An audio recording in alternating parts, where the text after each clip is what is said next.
लक्सर में सरकारी bus station के लिए दी गई थी जमीन, लेकिन मौके पर कुछ और ही आलम था। आइए जानते हैं लक्सर से हेलो हरिद्वार के लिए जसवीर सिंह की रिपोर्ट। दोस्तों, मैं जसवीर सिंह हेलो हरिद्वार से। हम आपको आज दिखाएंगे लक्सर में रोडवेज बस अड्डे के लिए जो भूमि चयनित की गई थी उसका बाकायदा शिलान्यास हुआ था।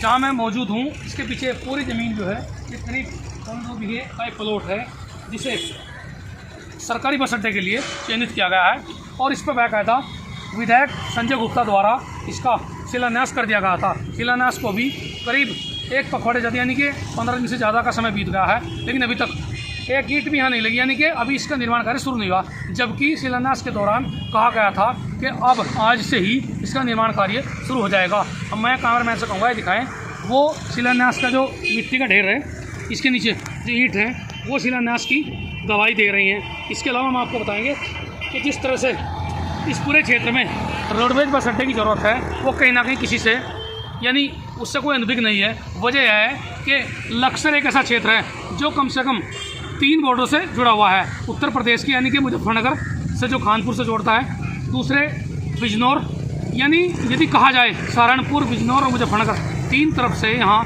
यात्री आते हैं। ख़ासतौर पर बड़ा जंक्शन है रेलवे का, उससे यात्री उतरते हैं और जो लक्सर में उतरने के बाद वो यहाँ से रुड़की, हरिद्वार, देहरादून, ऋषिकेश और उत्तरांचल यानी उत्तराखंड के तमाम बड़े हिल स्टेशन पर जाते हैं। लेकिन सबसे बड़ी दिक्कत यह है कि यहाँ कोई भी साधन ऐसा नहीं है जो माकूल यानी कि जो है सही समय पर पहुँचा सके।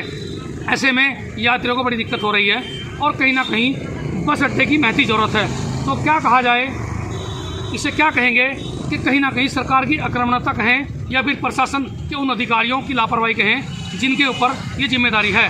अब ये कहेंगे कि कहीं ना कहीं इस पूरे निर्माण कार्य में जो देरी हो रही है उस पर सरकार को संज्ञान लेना चाहिए और ऐसे लापरवाह अधिकारियों पर एक्शन होना जरूरी है।